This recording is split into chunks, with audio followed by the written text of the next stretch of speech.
Hi అండి. అందరికీ వినాయక చవితి శుభాకాంక్షలండి. మన ఛానల్ తరపున.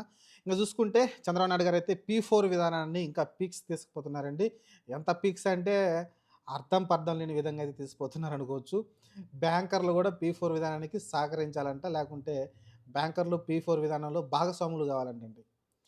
ఇది చెప్పండి నాకర్థం కావట్లేదు. ఏంటో ఆయన రకరకాలుగా ట్రై చేస్తా ఉన్నారు. ఎందుకంటే ఒక స్టాండే తీసుకున్నారు.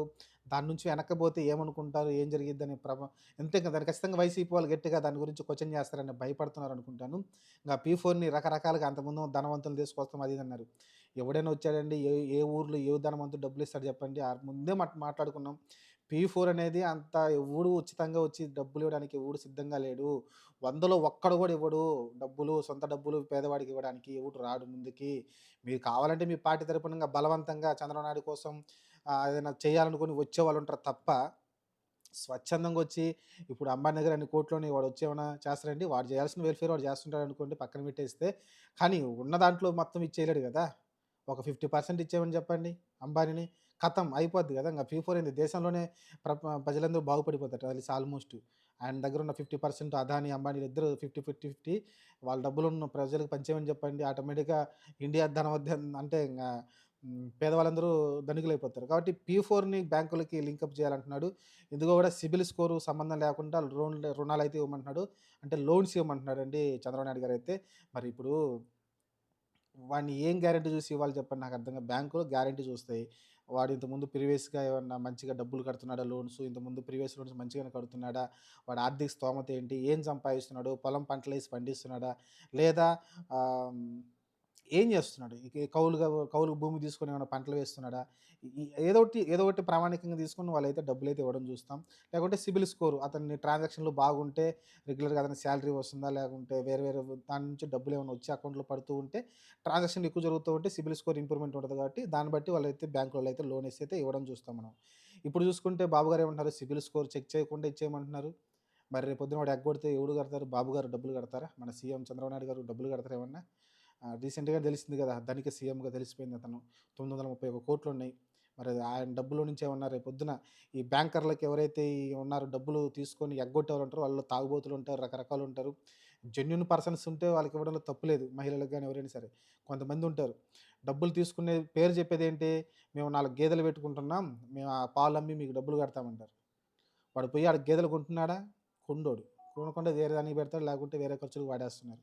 ఇలా బిజినెస్ చెప్పేదొకటి, నిజంగా నిజాయితీగా మీరు 4 గేదెలు పెట్టుకుంటాం, లేకుంటే 4 ఆవులను పెంచుకుంటాం, లేకుంటే 4 మేకలు కొనుక్కుంటామని అలాంటోళ్ళకి డబ్బులివ్వడం తప్పులేదు గానీ, కొంతమంది ఏదో ఒకటి సాకు చెప్పి డబ్బులు తీసేసుకొని డబ్బులు ఎగ్గొట్టినోళ్ళు లక్షల మంది, కోట్ల మంది ఉన్నారు ఈ దేశంలో.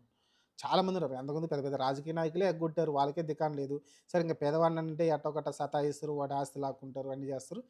ఇంగా రాజకీయ నాయకులను పట్టించుకోరు. ఇంగ అన్నీ వదిలేసి పక్కన పెట్టేస్తే, బాబు గారి పీ4 విధానం అట్టర్ ఫ్లాప్ అండి. ఏం లేదండి. బాబు గారు కొంతమందిని తీసుకున్నా అన్నారు. మళ్ళీ లేకుంటే కొంతమంది తీసుకున్నారను ఎవరో ఒక ఆమంట ఎవరు ఆమె పారిశుద్ధ్య కార్యక్రమాలు కార్మికురాలు. ఒక లేడీ. ఆమెకొచ్చే జీతం ఎంతుంటది? ఒక 20,000 ఉంటుందా? పోనీ 30,000 ఉంటుంది. ఆమొచ్చే జీతంలో సగం జీతం ఇస్తదంటండి. అప్పుడు ఆమేం బతికిద్దండి నాకర్థం కాట్లా. ఆమెనికి ఇప్పుడు ఆమె 10 సంపాదించే దాంట్లో 50% అంటే ఒక 15,000 వాళ్ళకిస్తుందనుకుందాం. ఎట్లా చెప్పండి? అది అసలు పీ4 విధానమే ఒక అర్థం పర్థం లేకుండా ఉందండి. పీ4 విధానంలో రీసెంట్‌గా వాళ్ళు సర్వే గూడా పెట్టారు గదా! ఏం పెట్టారండి? పేదవాళ్ళు ఏం కోరుకుంటున్నారు? పిల్లల చదువు, వైద్యం. దీనికి ఎంత ఖర్చవుతుందో తెలుసు కదా మీకు. ఇద్దరు పిల్లలు ఉంటే వాళ్ళిద్దరిని చదవడానికి ఎంత ఖర్చవుతుంది మీకు అర్థం చేసుకోండి. అంటే వాళ్ళు చదువు పూర్తయ్యేదాకా వాళ్ళు చదువు చేయించాలి గదా! ఇంజినీరింగా లేకుంటే పీజీ చేస్తారా? లేకుంటే డిగ్రీ చేస్తారా? వాళ్ళ ఇష్టం అది. వాళ్ళు చదువు పూర్తయ్యేంత వరకు అయితే ఈ పీ4 సంబంధించిన ఎవరైతే ఉన్నారో ఆ డబ్బు పెట్టేవాళ్ళు, వాళ్ళు పెట్టాలి గదా! అలానే ఆరోగ్యం. ఒకళ్ళకి ఇంట్లో ఒకవేళ పొరపాటున క్యాన్సర్ ఉన్నా లేకుంటే హార్ట్ లేకుంటే గుండెకి సంబంధించి ఏమైనా రోగమొస్తే లక్షల్లో ఖర్చవుద్ది. 10,00,000 ఖర్చవుతాయా? 20,00,000 ఖర్చవుతాయో తెలీదు. అంత బేర్ జేస్తారా వీళ్ళు? అంటే ఏంటి దానికి ప్రామాణికం ఏంటసలకి? ప్రజల్లో ఒక ఆశ కల్పించేసి ఇంగ ప్రజల్ని మేము ఆదుకుంటున్నాం, ప్రజల్ని ధనికులు జేస్తున్నాం అని చెప్తూ ఉన్నారు గానీ, అది అర్థం పర్థం లేకుండా అయితే ఉంటుందండి పీ4 అనేది. మా ఊర్లో మరి నాకైతే ఎవడు కనిపించలేదు అట్టాంటి పీ4 విధానంలో ఎవరైతే ధనికులు డబ్బులు ఇవ్వడానికి ఇది సిద్ధంగా ఉంది. నాకెవ్వడు కనిపించలేదు మా ఊర్లో అయితే. మరి మీ ఊర్లో ఏమన్నా అలాంటి వాళ్ళు కనిపిస్తే కామెంట్ సెక్షన్‌లో పెట్టండి. అలాంటి వాళ్ళకి ధన్యవాదాలు తెలుపుకోవచ్చు మనం ఖచ్చితంగా. మరి మా ఊర్లో అయితే అలాంటి వాళ్ళు ఏం కనిపించలేదండి. డబ్బున్న వాళ్ళొచ్చి పేదవాళ్ళని మేము ఆదుకుంటాం. ఇలాగుంటే ఈ కుటుంబాన్ని మేము తీసుకుంటున్నాం. దత్తత తీసుకుంటున్నామని ఎవరైతే నాకైతే కనపడలేదండి. మరి మీకు కనిపిస్తే నాకైతే కామెంట్ సెక్షన్‌లో కామెంట్ పెట్టండి. చాలా దయాహృదులు అనుకోవచ్చు వాళ్ళు. ఎందుకంటే అంత దయగల వాళ్ళు నాకు తెలిసి ఈ ప్రపంచంలో చాలా తక్కువ ఉంటారు. చాలా రేర్‌గా ఉంటారండి. ఇప్పుడు వాడు రూ. 1,00,000 సంపాదించుకున్న దాంట్లో నువ్వు 10,000 వేరే వాడికి ఉచితంగా ఇవ్వాలంటే ఎవడికి మనసు ఒప్పదు. ఇవ్వరు గూడా. అది మానవ సహజ లక్షణం అది. సహజ లక్షణం. నేనెందుకు బాబు గారిని అడుగుతున్నా గదా! ఈరోజు బాబు గారిని అడుగుతున్నా, జగన్మోహన్ రెడ్డిని అడుగుతున్నా, అందరిని అడుగుతున్నా. సరే జగన్మోహన్ రెడ్డి అంటే ప్రతిపక్షం కాబట్టి P4 విధానం దానికి సంబంధం లేదు. తెచ్చిన పథకం ఈయనే కాబట్టి ముందు ఆయన నుంచి మొదలెడదాం.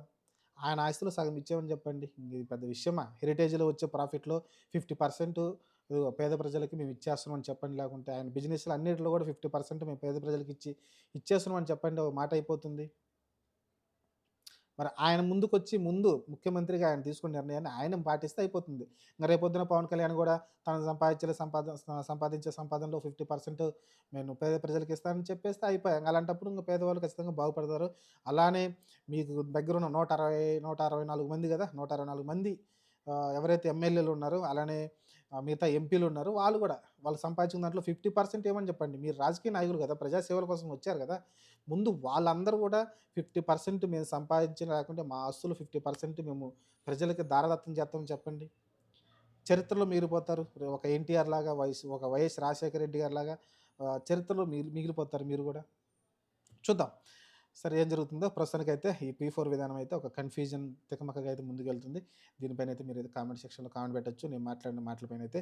అలానే చంద్రబాబు నాయుడు గారు ఈ P4ని సక్సెస్ చేస్తారా లేదన్న పైన కూడా కామెంట్ చేయండి. సక్సెస్ అవుద్దనైతే చేయండి. సక్సెస్ కాదంటే కాదని పెట్టండి.